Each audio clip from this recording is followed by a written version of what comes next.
নমস্কার বন্ধুরা, সকলকে সুপ্রভাতের শুভেচ্ছা।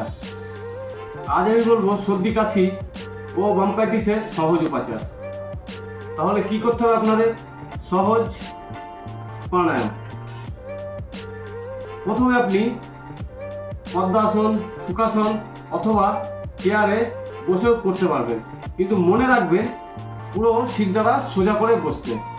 তারপরে আপনি গভীরভাবে শ্বাস নিতে নিতে মাথাকে পিছনের দিকে হেলিয়ে দেবেন। শ্বাস ভরে গেলে আবার আস্তে আস্তে মাথা সামনের দিকে নিয়ে আসবেন।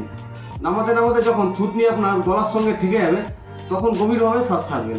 এইভাবে আপনাকে 2 মিনিট করতে হবে। 2 মিনিট পরে আপনি 10 সেকেন্ড বিশ্রাম নিন, তারপর আবার 2 মিনিট করুন। এই পদ্ধতিতে আপনি প্রত্যেক দিন সকাল অথবা সন্ধ্যায় করতে পারেন। কিছুদিন করার পরেই আপনি বুঝতে পারবেন সর্দি কাশি অথবা ব্রঙ্কাইটিস ধীরে ধীরে কমে যাচ্ছে। তাহলে আসুন বন্ধুরা, আমি এখন আপনাদের করে দেখাচ্ছি। তাহলে আমি শুরু করছি। আমি সুখাসনে বসে আছি, আর সবসময় মনে রাখবেন মুদ্রা যে কোনো একটা করে নেবেন। তো আমি এখন জ্ঞান মুদ্রায় বসেছি।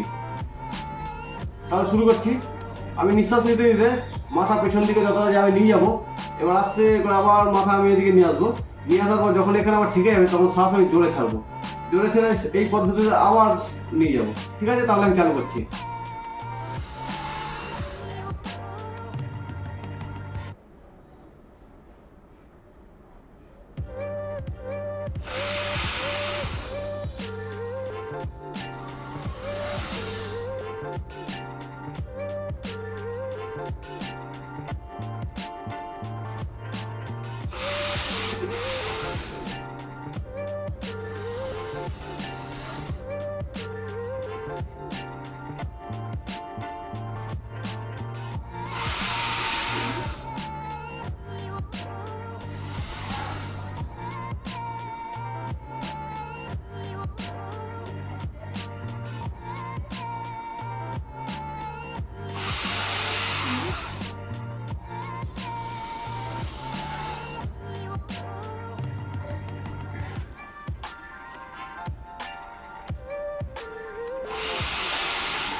নমস্কার বন্ধুরা, কাল তাহলে আবার দেখা হবে নতুন ভিডিও।